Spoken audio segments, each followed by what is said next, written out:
Yes, finally, the 2018 MacBook Pros got leaked. I'm really excited to make this video because I'm obviously excited for the MacBook Pros 2018. And by the way, I actually make a lot of smartphone related videos on the channel. I think about 80% of the videos that I make are about smartphones, not computers.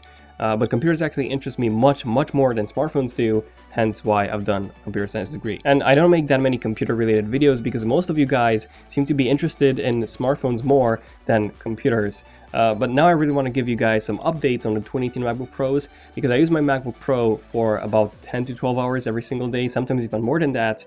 So you can see why out of all Apple products, the Mac category is what I'm interested in the most. So grab some snacks, sit back, relax, and here's all the recent leaks and rumors on the 2018 MacBook Pros. Okay, so for those of you who missed my initial 2018 MacBook Pro leaks and rumors episode, the 2018 MacBooks would actually be the biggest update over the past few years. And I don't mean this in terms of the design, because the design would actually stay the same, mostly the same as in 2017 and 2016. I actually mean this in terms of the performance. So right now, the 2017 MacBooks are all running, apart from the MacBook Air, on Intel's 7th generation processor, also known as the Kaby Lake architecture. The 13-inch MacBook Pros, they come with dual-core processors, while the 15-inch MacBook Pros, they actually come with quad-core processors. And this was one of the main reasons why pros actually picked the 15-inch over the 13-inch, the fact that it came with quad-core processors, as well as a dedicated GPU. So Apple calling the 13-inch MacBook Pro a Pro didn't actually make sense, apart from the Thunderbolt 3 connectivity, which is actually a Pro connection.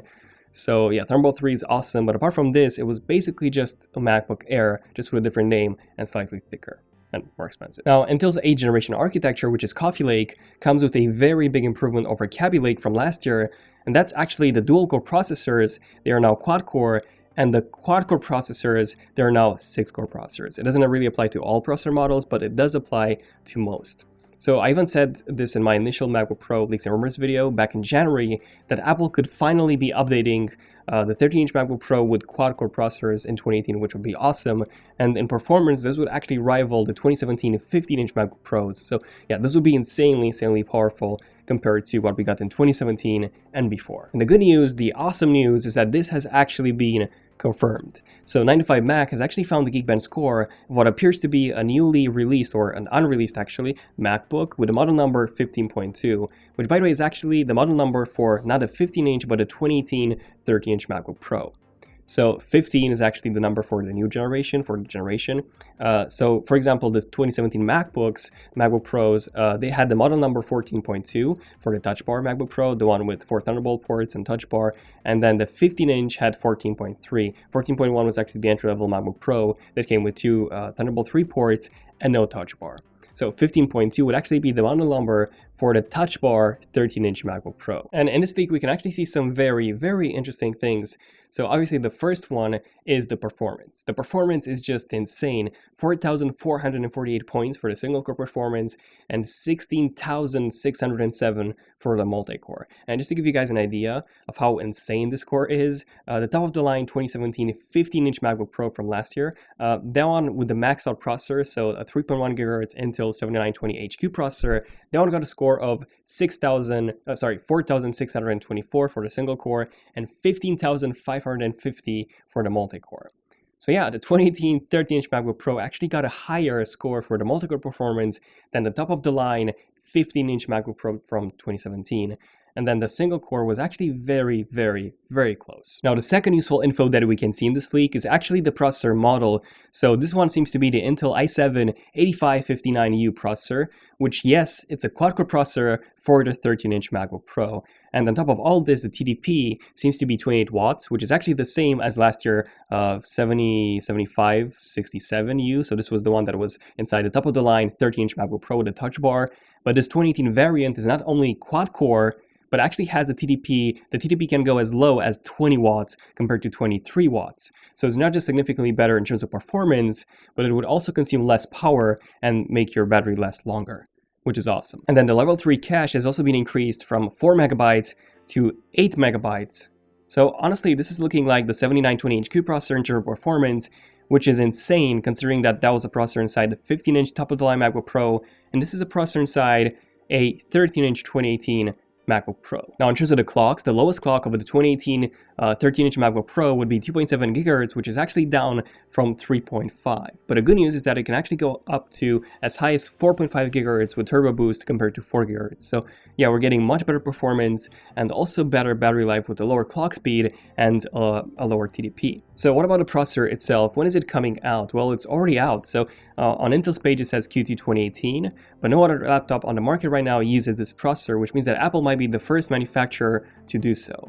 Now, if you do need a dedicated GPU, by the way, the 15-inch model would still be the best option because the 13-inch would not come with a dedicated GPU, unfortunately, so it would still come with Intel Iris Plus graphics. In this case, it would be the 655 graphics. This is a pretty big improvement, by the way, from last year. 650, this is what we had last year, and we're getting 128 megabytes of EDRAM from 64 megabytes, so basically double, and also higher clock speed. And then the third detail that I want to talk about from this leak is in terms of the RAM. So this MacBook actually comes with 16 gigabytes of RAM, but since this isn't Cannon Lake, it does not support LPDDR4, which is what Apple would be using, or they would need to use this for 32 gigabytes of RAM. This is what Phil Schiller said in an interview. They want to use LPDDR4 because the LP comes from low power, and they don't want to sacrifice on the battery life. So unfortunately, the 2018 MacBook Pros, both the 13 as well as the 15-inch, would still be coming with 16 gigabytes of RAM max. So no 32 gigabytes until next year in 2019. Most likely. Also, the 8559U processor actually supports up to 2133 MHz LPDDR3 memory, which is basically the same as last year. This is what we've seen in the Geekbench leak as well, by the way, reported. So honestly, this looked like a very legit leak, and I do think that this is the exact same processor model that we see in the top of the line 2018 13-inch MacBook Pro, the one with a touch bar. So what about a 15-inch? So in terms of the 15-inch MacBook Pro, this would actually come with a 6-core processor, which is just awesome. 6-core processor in a MacBook Pro, or in a laptop, that's just insane.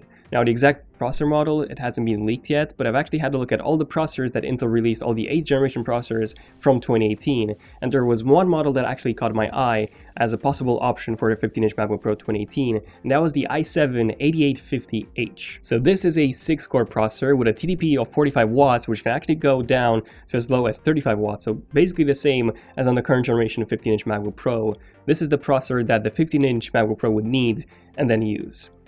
This one, by the way, also starts at 2.6 gigahertz, and it goes up to as high as 4.3 gigahertz, which is lower than the 13-inch, but keep in mind that this is a 6-core processor, not a 4-core processor. And then I've also looked into some Geekbench scores of this specific processor model, and take a look at this.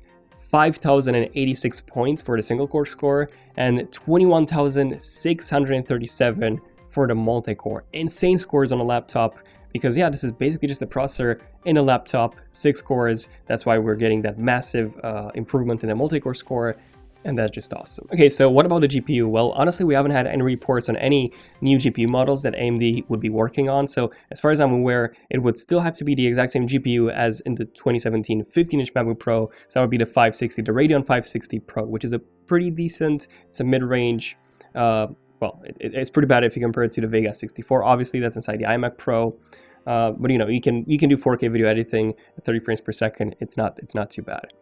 Obviously, the biggest improvements in the 15-inch would be the 6-core processor, and the 13-inch. Keep in mind that this would still come with the integrated GPU. So if you're doing high-end video editing, 4K, and maybe even above, but I don't think anything above would be supported on this MacBook. But I would still suggest going with a 15-inch if you want to do video editing or anything more advanced that involves video production or 3D modeling, because you have that dedicated GPU. Okay, so those were the specs. Now, aside from this, Apple is said to be working on some keyboard improvements for the 2018 models, which is awesome. You probably know how many people are having issues with the new butterfly keyboards on the new MacBooks. I personally went with 3 different MacBooks until I found one that didn't have a keyboard issue, by the way. Apple even got sued because of this, and now they've publicly acknowledged that all of the keyboard issues that I had, and they're actually offering free repairs and a replacement for all the affected users. But I might be making a separate video just on this because I have so many things that I want to talk about. So let me know in the comments if you want to see a separate video just on the keyboard issues on the MacBooks. But yeah, it seems like Apple is working on some improvements and fixes for the 2018 MacBooks. I'm really looking forward to seeing those implemented. These were all the updates that I had for the 2018 MacBook Pros. There were a few model numbers that got leaked and possibly a new MacBook Air, but maybe I'll be covering those maybe in a separate video once we get some more updates on that. But yeah, so far it's looking like a big, very massive performance improvements for both the 13 as well as the 15-inch MacBook Pro in terms of the processor. Now keep in mind that Apple would be switching to their own processors around 2020 or so, or 2021. It won't happen with a 15-inch or 13-inch. It would probably happen with a brand new MacBook, 12-inch MacBook that would run on an Apple, I don't know, A15 or 14 or 13 processor. So yeah, this has been pretty much it for this video. Let me know in the comments what you guys think about the new upcoming 2018 MacBooks, and subscribe if you want to see more interesting leaks and rumors videos like this one. Enable notifications by tapping on that bell so that you get notified as soon as a new video comes out. Feel free to give a like if you've enjoyed it to let me know. Other than that, I'm Daniel, and I'll see you guys in my next one. ZONEofTECH, signing out.